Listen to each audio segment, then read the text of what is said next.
Hello friends, Adam here with FED. Today we're going to be looking at the tier list I made last week and everyone yelled at me for because it was awful apparently. And today, channeling all your rage directed at me will be JonoabboFE, Fire Emblem YouTuber guy. Introduce yourself or say hi, whatever. Hi, I'm Jono, and yeah, I play a lot of Fire Emblem. I've got a lot of experience with Three Houses, so I thought it'd be good to go through sort of the list you made and sort of some of the disagreements and I think a lot of other people have with it. Yeah, so all you rage monsters in the comments and stuff, he's on your side. You guys can relate with him and yell at me and stuff. And then, of course, go check out his channel. I'll link to it in the description. It'll be on the end card thing. It'll be up in the top corner or whatever. All over the place, everywhere you look, you'll be able to find this guy's channel. Go check it out, subscribe, watch his stuff. He does some good, you do some really good unit breakdowns as well on your channel that I enjoy. So make sure to check out JonoabboFE. All right, hit me. What do you hate? Or maybe I shouldn't say what do I. I'll try to be less negative. I am the villain here. No, no. I think you're the people's champ. You're the hero coming into. We'll see. I'm sure whatever you say about Three Houses, you'll find someone who disagrees with you. You'll probably get people arguing that Edelgard's bottom tier or something like that somewhere down the line. I don't think any game divides opinions quite as much as this one at the minute. But the first thing that jumps out to me are the three vengeance users. Dedue, Bernadetta, and Cyril, all being in that middle tier. Now, personally, I think Vengeance alone would put them much higher than being decent or good at something. Particularly with Dedue and Bernadetta, who get it very early thanks to getting them from the start of the game. And obviously, Bernadetta, that might affect more considering she's available for all the routes, which I think is a factor in your tier list, right? You've got some sort of like route waiting going on. Just a little bit. Really, it only affects characters like Sylvain, who's like overwhelmingly available, and like Ferdinand, who is painfully and woefully unavailable. Yeah. But for the most part, like not much really. So. Yeah. So I'm sure you're aware. Vengeance is an incredibly powerful tool. You can get it very early. Dedue, actually, all three get it at C+ Lancers. Yeah. And can access it very early on in the game. Typically, in-house, Dedue and Bernadetta can both get it by Chapter 4. That's sort of the typical benchmark for it, which involves a lot of early investment into their Lancers, but I think the payoff is worth the reward there. I guess if we start by why do you think these units that get this are only in that mid-tier? So this tier list was... I didn't do a good job of portraying this. I thought the tier names would do a good job of it too, honestly. This was less about, oh, this unit is better than this unit, and it was more about, if you use this unit, or any particular unit, they're going to make the game easier for you or harder for you on Maddening. So I know, guys, I understand that Vengeance is incredibly good. Everyone loves it. You know, you're able to kill a single unit on enemy phase really well. I get it. I mean, on player phase really well. I get it. That's awesome. I love that for you guys. I just feel that it makes Maddening... there's just easier options in Maddening than going for a lowering someone's HP to 1 or something and going from there. So I understand the value of it. I just don't think that it's the easiest way to go about killing enemies, if that makes sense. So you have a lot of tools available to help you get that low HP. So you have Guard Adjutants, which are really valuable. Guard Adjutants mean you can't die to the second attack when you get doubled, and will leave you at 1 HP. So you can use that to very easily keep a unit at 1 HP. Now, you can't use them on flying units, but for Dedue especially, they can be really valuable. You also have the Blessing Battalion, which is a battalion you can use with another unit onto your Vengeance or your Wrath Vantage units. Basically, again, it will stop them going past that 1 HP threshold. And so setting Vengeance up isn't really something I particularly find too difficult. You can also just eat a lot of single hit attacks. Whilst Maddening often gets recognition for a lot of its really fast enemies, your assassins, swordmasters, and the like, there are also a lot of enemies in there that aren't too quick. You've got your fortress knights, your warriors, your mages, who you can normally just eat a hit from, especially with all the ballistas and siege weaponry that's scattered around. You can normally just take a hit from those to set up your low HP things. Now, granted, they won't get you to that 1 HP, but they will get you very low, and more than enough to make use of Vengeance. I guess sort of the other aspect of it is keeping your Vengeance unit alive when they're low health, right? You have to keep that 1 HP unit alive. Now, I can see a point where this can be quite difficult, I guess, for a newer player, especially with things like ambush spawns, right? You never know when an enemy's going to pop out of somewhere and just take out one of your units, especially if you are newer to the game, you aren't as familiar with where those ambush spawns come in. But I think for the most part, keeping your Vengeance units alive is relatively straightforward, especially with how many movement tools, I guess, in general you have in 3 houses. So Kanto becomes exceptionally strong because of Stride. You obviously have Warp, you have Rescue to get them out even further if you need to. There are a lot of easy ways to pull back your Vengeance units to safety. I think Kanto is the really big one with how strong and how many classes it's available on. Especially if you make use of, say, those flying classes, your Falcon Knights, your Wyvern Lords. Or, in the case of Dedue, you perhaps look at something like Paladin, because he struggles to reach those Wyvern classes as easily. But I don't think keeping them alive is necessarily an issue either, and setting it up shouldn't be too much of a problem. You have a lot of tools to help you with that. Yeah, and like I get that, but I'm going to level with you for a minute. You go through all this mental gymnastics to justify being like, oh yeah, Vengeance is incredibly good, when I could just do a similar thing by sending Ferdinand in or Sylvain in with Swift Strikes to kill something. Well, you can't. That's away. The thing. Bernadetta and Dedue get Vengeance 5 or 6 chapters earlier than you get Swift Strikes. Or yeah, but then you're not. By the time you get there, you're not going to have the Blessing Gambit. You're not going to have Guard Adjutants available yet, most likely. Like the setup isn't quite there yet. I'm just saying, and that was just an example. Or I could just nuke an enemy with a magic unit from 5 spaces away. You know what I mean? I just feel like Vengeance, again, it's good. I get it. It's very powerful. But I think there's just easier ways to kill enemies. I think on an average playthrough, your Swift Strikes and point-blank volleys aren't killing everything, or your magic units especially, in the later game, will drop off to a point where Vengeance won't.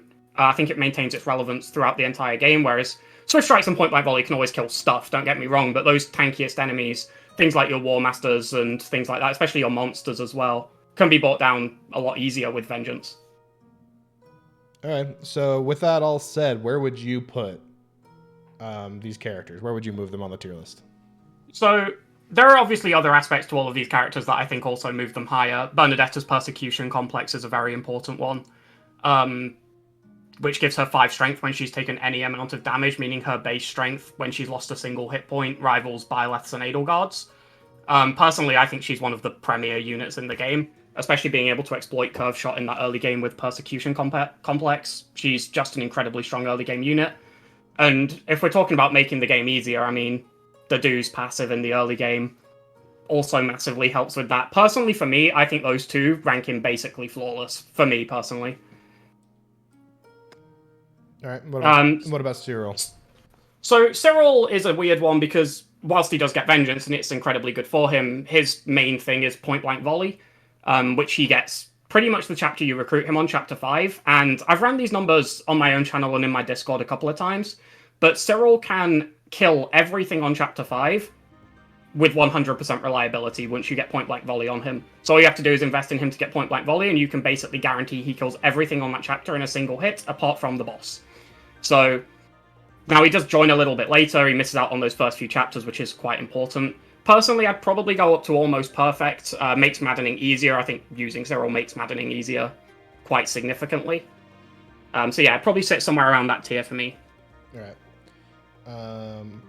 Are you alright with the placements in the tiers, just having them at the bottom, or do you want them up? Oh yeah, you can. I think I'd put them higher personally, but I think like just getting closer is probably where we're. Well, I'm just curious. Like, where would you put Cyril up here then? Personally, for me, he'd be behind Leone, but otherwise better than everyone else in that tier. Personally. So. Okay. And Bernadetta and Dedue, would you put them higher? I would. Bernadetta I'd probably put behind Lysithea. But I'd also move Claude and Byleth down for myself. But Dedue maybe above Constance, Happy, maybe behind Bernie, somewhere around that point. Okay. All right, so you think Claude and Byleth are too high? Yeah, I also think Edelgard is essentially the best unit in the game. So I guess that's probably a fairly big sticking point for me. Okay.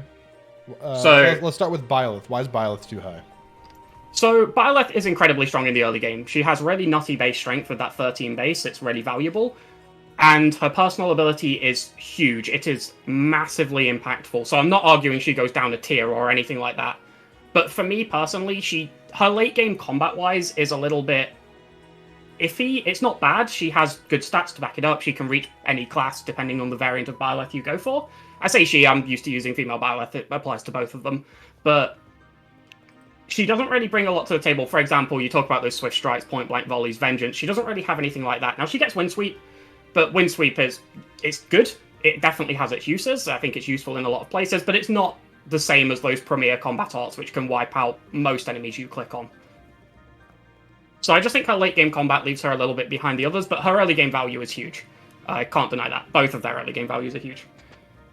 Okay, so how far would you put him down? I'm trying to weight this. So you would put. You would put Edelgard up here. Yes, and I think Claude in general for me is a little high. I actually think once you put Edelgard up there, the Byleth look fairly reasonably placed. I think you can make debates over Bernadetta, Dedue, Lysithea going over them, but it's neither here nor there really. I can see the argument for Byleth just staying where they are once you move Edelgard up. Okay, and what about Claude? You said you think Claude's too high. Yeah, for me, Claude would have to sit somewhere behind Dedue, personally. Claude's fallen quite a lot in my personal standings. The more I sort of look at him, he's a great unit, like especially early on. But again, he lacks those really big tools, especially when you see what the other lords get. I think, like, Byleth's personal ability, Edelgard's Raging Storm, Dimitri's Battalion Wrath, Battalion Vantage. Claude has ease of access to things, and that's his big thing. Now, he gets Barbarossa. Barbarossa's great, but it's not that big of an upgrade on Wyvern Lord. If it even is one at all, it's definitely debatable. The thing that makes Claude really stand out is you can get Wrath and Vantage really easily on him, because you never have to train flying. He gets a flying class without having to train flying. And that's really nice. But other than that, he doesn't get a whole lot. I actually think sitting around where he is probably fair behind those other sort of top-tier units. But yeah, I think being above the likes of Edelgard, Bernadetta, Dedue was a little bit out of place for me, personally. Okay. Yeah, I mean, I don't know. I just like I like flying, free flying. I like bows. So having a flying unit that actually gets to have bow fare, I think is really can't be understated. That's really good. So it is really valuable. I do agree. I think the other thing with Claude that's actually interesting and sometimes a little bit slept on is there's an argument to be made he does better with axes than bows. And it's something I overlook a lot myself. Nobody does better with axes than bows. Nobody. I think a lot of people... So the big thing with axes over bows is they don't have the range penalty. So you can counterattack things from a large distance using Vantage Wrath and not suffer that minus 30 range on every single square that you're away from your opponent. Oh, so you're talking about with like Retribution? Yeah. Alright. Or, if we're depending on how much we factor in the DLC, the Chalice of Beginnings, but I'm fine to not include that in your weighting. I honestly forget that exists. I never use it. Yeah, Chalice of Beginnings, Pagan Altar, things like that, I think are fine to discount from lists like these because everyone's top tier if you factor those things in. So. Yeah, okay. All right. Well, what's next? What else do you hate? Oh, what else do I hate? Oh, where do I start? Oh, thanks. Yeah. I'm joking. So I guess one that I'm more sort of curious about as opposed to necessarily disagree with is there's sort of three units which are typically grouped together, and that's Sylvain, Ferdinand, and Leone. Now, Sylvain, I'm assuming, is in that top tier because of his ease of recruitment, right? You can pick him up for free with female Byleth. Yeah, obviously very valuable to do so as well. Yeah, that's basically it. He's a solid unit, but he's always available. So. So Leone is pretty much the female version of Sylvain. They're incredibly similar units. They get a Brave Combat Art at the A rank. They have that personal ability where if they're standing next to someone of the opposite gender, they get 2 extra strength and protection, which makes them great early on. They have really good spreads of boons. Sylvain has a Bowbane, but it's irrelevant, really. It's barely impactful at all. I think the outlier there for me is Ferdinand, who has a much worse early game than the other two, and suffers a little bit in terms of sort of his late game as a result of that. I think he can sometimes reach that Swift Strikes a little bit later, and he just doesn't make as good use of it. He suffers with a little bit worse strength. It's not normally impactful, but you'd rather it be high than low. And also, potential classing options can also be a little bit awkward for him. Especially in comparison to Leone, who gets Pegasus Knight.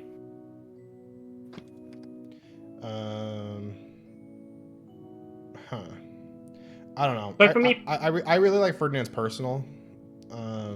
Especially his personal's really underrated. Mainly, his personal mainly went from in the being mid like to late game. I really like. Obviously, Swift Strikes is insane. We all agree with that. Yeah. And I don't know. I think the whatever early game or stat problems you're bringing up, I think that's a little overstated. I don't think. Okay. I think him and Sylvain they're basically the same. If anything, I kind of like his personal more than Sylvain's at times.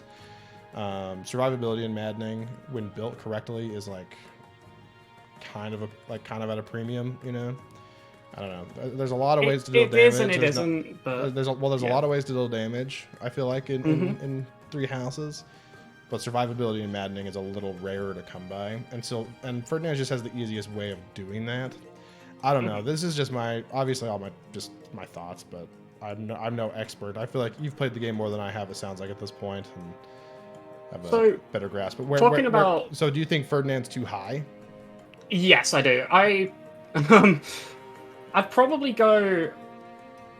I think he's probably still like definitely in the makes Maddening easier camp, and it's weird to be talking bad about Ferdinand's personal ability because I'm usually the one defending it. I think this personal ability is really underrated, especially with the hit it gives early on.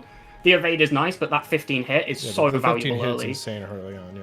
Yeah, I think the thing a lot of people really miss about that 15 hit is it affects gambits, and you don't have that many. Like Ignatius also affects gambits, but Ferdinand has a much better base charm, so his gambit accuracy is one of the most reliable early on. I think it's 7 base charm compared to 4 between the two. He's one of your most reliable early gambiters. The one problem he sort of has is I think he's like 3 strength behind Sylvain and Leone when they're adjacent to their relevant people. I think they both have 9 strength, whereas he has 8, and then they obviously get their +2 bonus.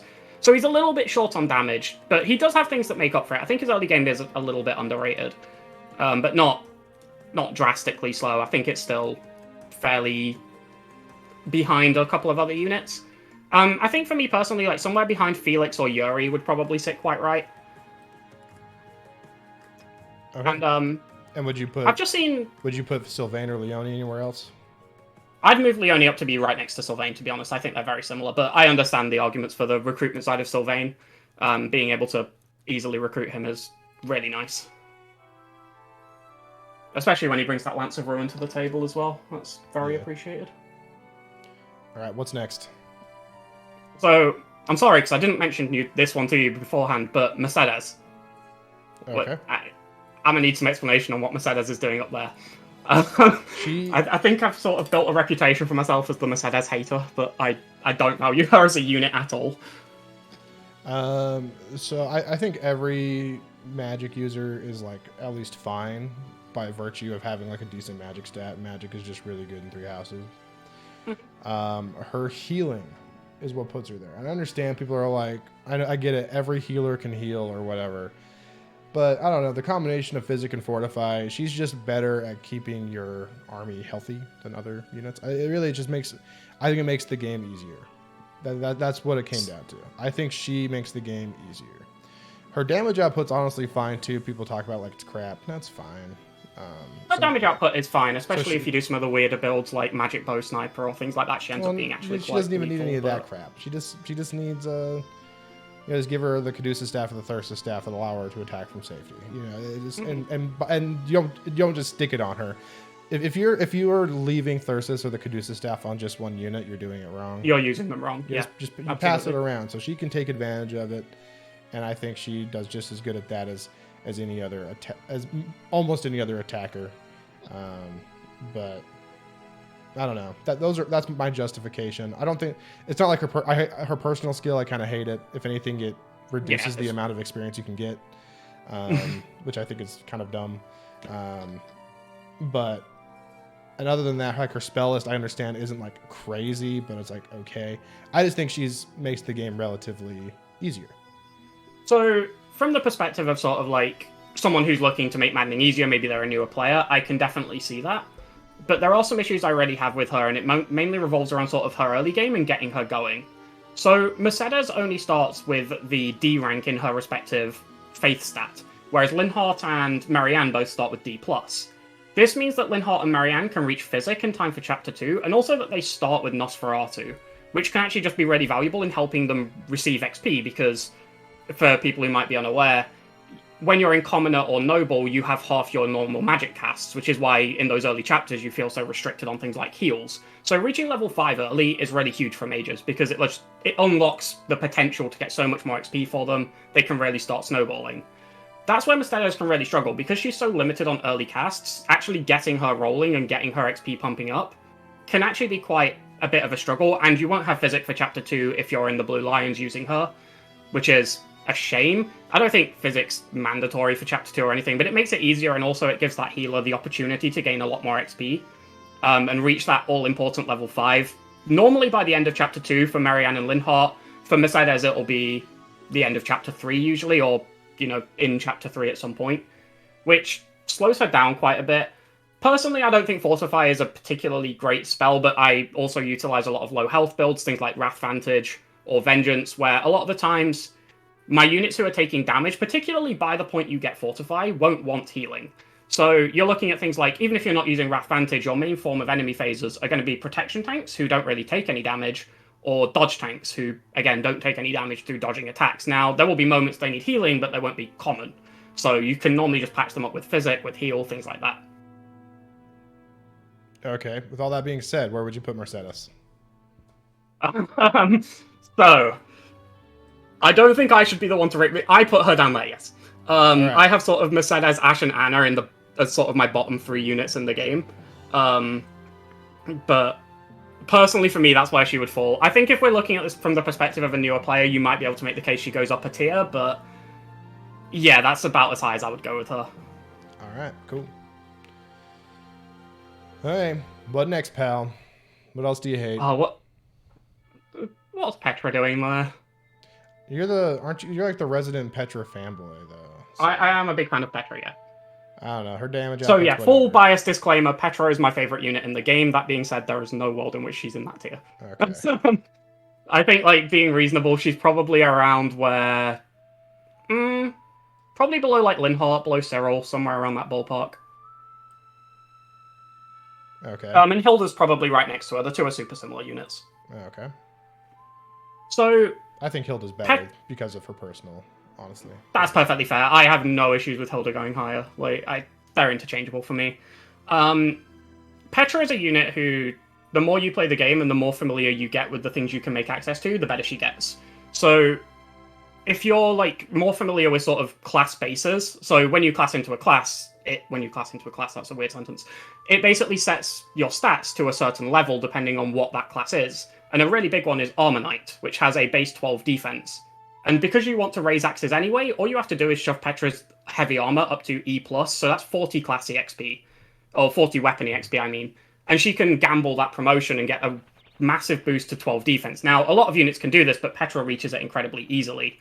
She also has really easy access to a lot of the Premier tools, sort of for the early game, things like Curve Shot. She can reach Tempest Lance without too much trouble. She can get smashed really easily. She starts with Wrath Strike. Okay. So whichever one of those you find best, anyone can do that, to be fair. You can, but being able to do it easily is valuable, you can. right? It's D rank. It's easy. But reaching a D rank in time for Chapter 2, or even 2 D ranks, right? It's not hard. That's not hard. With 2 tutoring sessions, it can be kind of hard. Oh my gosh. In order to reach your 2 D ranks, if you want to get Tempest Lance and Curve Shot on a unit who doesn't start with them, try and do that on Edelgard. You'll be struggling. Alright. But even still, just requiring less investment means you can put that other investment somewhere else. But the big thing about Petra and Hilda isn't their early game, it's their late game. It's their dodge tanking with Battalion Wrath. It's just an incredibly reliable way to enemy phase. You can basically wipe out anything you need. Obviously, using a Retribution Gambits let you kill anything from range as well. But even without that, you're not taking any damage because you can quite easily reach 100 avoid on both units, or the enemy will have 0 hit. Yep. Alright, cool. I've been convinced Petra's the best character in the game. Got it. Move Petra up those she can get Smash and Tempest Lance so fast. Okay. No, the big thing about them is definitely that late game. Yeah, no, I was just messing with you. All right. No, it's alright. Okay, last one. Let's do one more. One more unit or grouping of units you want to yell at me about. So there's a couple of things there's a couple I could definitely pick at. One more. Alois. Okay. Why do you feel he actively makes Maddening way harder, or is deeply flawed? So I don't think anyone in Three Houses is that bad, honestly, right? That's kind of yeah, no, that's absolutely true. Right? So it's not like he's awful. He just doesn't. I don't feel like he brings anything great to the table. You know what I mean? He's kind of like Ash in that way, where Ash doesn't bring like I don't know what does Ash do? It's like I don't know Deadeye, but like Deadeye sucks. Like he can reach Wyvern pretty easily. Like Alois is like I don't know what you give him like 1-2 punch. Does he have 1-2 punch? That's him, right? Yeah. Yeah, I believe he does. And like, 1-2 punch is great, but like the big thing is Grappler or War Master, right? But he joins basically ready to push into the. He doesn't need much. Is probably the big thing I'd say with Alois. Like if you wanted to use Alois, he takes very little and he gives back quite a reasonable amount. I don't think he's some elite unit or anything like that, but I think he'd probably go up like a tier, maybe 2 for me. Yeah, maybe like the bottom end of that tier. He's just really easy to use. I think like all you really need to do is put him in Grappler and click Fierce Iron Fist on things, which he's very well primed to do. He's in a great position to do it, especially when you recruit him. He has solid stats, decent amount of tools he can make use of. He's not too bad. All right. Okay, that one was quick. We can do one or two more.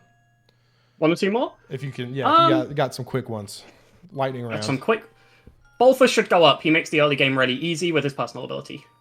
Okay. Yeah, just throw him there. I would move both of the late joins, the Seteth and Yuritsa, maybe down towards the bottom of their tier, maybe above Ferdinand. They just join too late. It's pretty simple reasoning. They're not there for what I consider the harder parts of the game. Maybe Hanuman down a little bit. I just don't really know why he's that high. Maybe top of flawed. Because again, like that. He's that high because again, magic user with decent magic stat is basically magic users are like very easy to make use of in Three Houses. I do agree to an extent. I still move him down below like Hubert, maybe Annette as well. Annette's rallies are huge early on.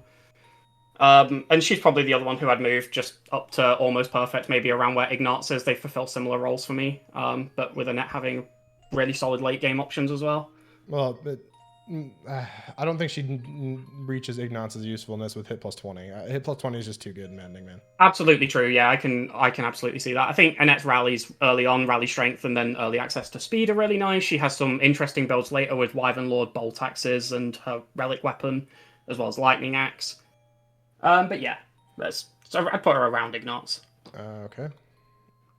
All right, I think I'm going to call it there, unless there's anything else that you think is absolutely egregious that you want to change.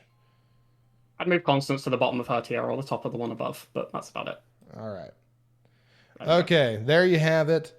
That's Jonoabbo's tier list. Revision, I guess? Go. If you have problems, yell at him in the comments. Don't yell at me. This is all him. This is all his opinion. Don't say, oh, FED, you're an idiot. Say, oh, JonoabboFE, I disagree with you. Be polite, though. Don't be a jerk. I hate when you guys are mean. If you do have disagreements, I'm very happy to hear them. Always happy to hear other perspectives. Maybe he'll even go in the comments and yell at you himself. It'll be great. I might do. You never know. You never know. But yeah, go check him out. Go check out his channel. What are you doing on your channel these days? What should people look forward to? So obviously at the minute, very much looking forward to Engage. Just finished quite an interesting Three Houses run where we used a lot of sort of more interesting builds, and then there's always other analytical stuff and stuff like that coming up. So yeah, stuff to look forward to, especially going into the new year. Yeah, go subscribe. His channel's dope. If you like Three Houses, you'll like his stuff. But also, if you haven't, you should subscribe here. Just click the little button. It helps out a lot. And also like the video, and again, comment your thoughts. Tell us why we're wrong. We would love... Tell us why we're both wrong. Yell at us both together. No, just yell at him. Tell me why I'm right, but tell him why he's wrong, please. My self-esteem can't handle another hit. So. Mine can. Bring it on. All right, thanks for watching, guys.